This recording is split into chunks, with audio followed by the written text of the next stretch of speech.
Hello everyone. ভারতের তৃতীয় বৃহত্তম অঙ্গরাজ্যের নাম হচ্ছে মহারাষ্ট্র।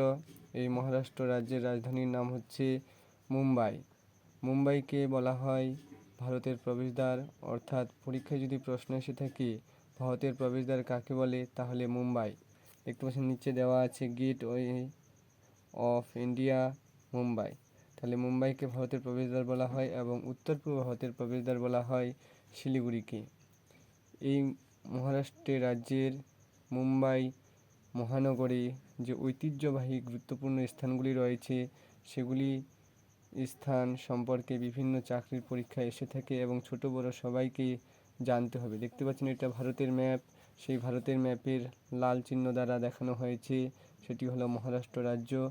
এই মহারাষ্ট্রের মধ্যে যে গুরুত্বপূর্ণ স্থানগুলি রয়েছে দেখতে পাচ্ছেন মরুদ বীচ, মহাবালেশ্বর, মাথেরানে সূর্যোদয় অর্থাৎ সূর্যর উদয় হয়, উষা হয়, এবং অজন্তা গুহা। এই অজন্তা গুহা এবং ইলোরা গুহা এই দুটি স্থান 2022 সালের টেট পরীক্ষায় এসেছিল। তাহলে বুঝতেই পারছেন যে যে কোনো স্থান সম্পর্কে যে কোনো সময় বিভিন্ন পরীক্ষায় প্রশ্ন এসে থাকে। তো আপনাদের অবশ্যই এগুলি সম্পর্কে অবশ্যই অবগত হতে হবে। যেমন ঝর্ণা, পুনা, যে পুনা মুম্বাইয়ের গুরুত্বপূর্ণ স্থান, সেখানে এই ঝর্ণাটি বা জলপ্রপাত ওয়াটারফলটি দেখা যায়। তো অবশ্যই এগুলি সম্পর্কে আপনাদের অবগত হতে হবে।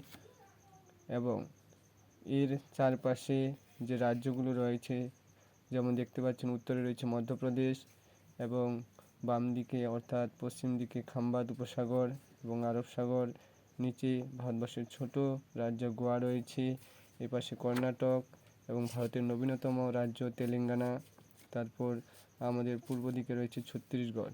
তো এই রাজ্যগুলো এবং বিভিন্ন যে গুরুত্বপূর্ণ ঐতিহ্যবাহী স্থানগুলো রয়েছে সেগুলি সম্পর্কে অবশ্যই আপনাদের জানতে হবে। তো এ সম্পর্কে যদি ডিটেলস ক্লাস প্রয়োজন হয় অবশ্যই কমেন্ট বক্সে জানাবেন।